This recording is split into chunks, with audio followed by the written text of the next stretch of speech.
एक बार कुछ मेंढक जंगल के रास्ते कहीं जा रहा था। तभी चलते चलते उनमें से दो मेंढक एक गड्ढे में गिर गए और वो गड्ढा बहुत गहरा था। उस गड्ढे में से उनका निकलना बहुत मुश्किल था।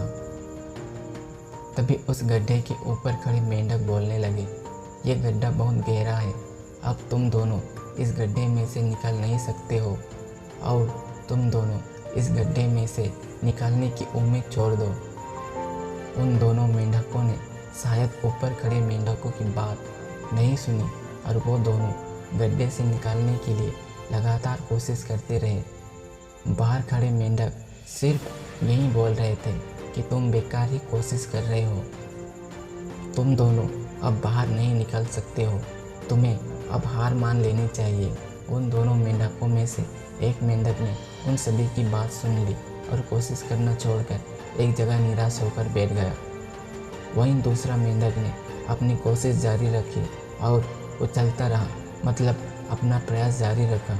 जो मेंढक बाहर खड़े थे वो अभी भी लगातार बोल रहे थे कि तुम बेवजह ही परेशान हो रहे हो, तुम इस गड्ढे से निकल नहीं सकते हो।